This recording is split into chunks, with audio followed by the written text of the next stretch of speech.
Nakita ko pala tong ticket style na invitation kay Maring Google kaya trinay ko na rin kung kaya ko bang gawin gamit ang Canva. Ang una ko talagang inachieve na magawa dito ay ito magiging frame ng invitation kasi parang mahirap siyang gawin. Pero habang binubuo ko nga ito ay napakadali lang pala dahil puro shape lang din yung ilalagay. Medyo mabusisi nga lang dahil iisa-isahin talaga yung mga portion pero okay lang dahil magiging maganda naman yung magiging output. Isa pa pala mga Mari ay yung color combination. So dito sa ginagawa ko, nag-base lang ako sa theme at gender ni Celebra. Bali sa paggawa ko pala ng template na to ay meron akong sinusundan na pattern na nakita ko kay Maring Google. Ticket style na invitation tapos iniba ko na lang din yung theme ng ginagawa ko. Anyway, naglagay na rin pala ako dito ng mga details. Napakasimple lang ng mga nilagay ko ditong details na about lang din sa magiging event ni Bagets. Ayan, so next ko naman na nilagay ay itong picture frame tapos yung mga pang-design. Bali yung napili ko palang theme dito mga Mare ay hot air balloon. Dahil nauuso nga ngayon yung Aurora Fest ay naisip ko na ito na lang yung gawin. So yan, nung matapos ko ng gawin, na in-adjust ko muna yan dito sa may Microsoft Word bago ko yan i-print sa may photo paper. 230 GSM pala tong gamit ko mga Mare na A4 yung size para medyo makapal. Tapos naisipan ko nga nalagyan na rin itong cold laminating film dahil ito yung magpapatibay dito sa may photo paper. At dahil mas magiging matibay itong invitation ay pwede na rin tong gawing souvenir. O diba, meron pang matagalan na remembrance yung mga mapagbibigyan. O siya, sana po nakatulong tong video ko sa inyo.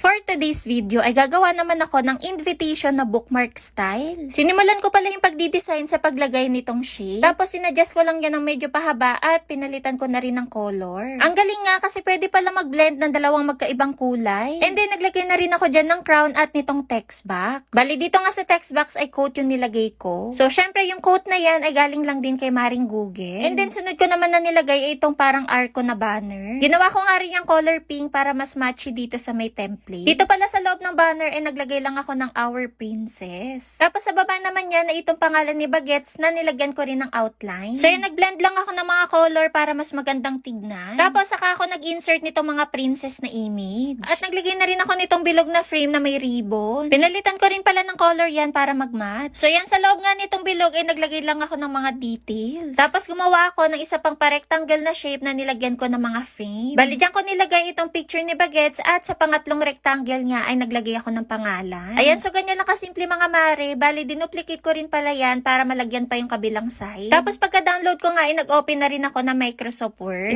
Adjust ko muna bago ko yan i-print sa photo paper. Itong photo paper pala na gamit ko ay yung makapal. Pwede din tong lagyan ng photo top para mas matibay. So ginipit at binutasan ko yan. Tapos itong ribbon yung gagamitin kong panali. Bali, tinali ko lang yan na maayos at tada! O diba, super nice at kakaiba naman yung invitation.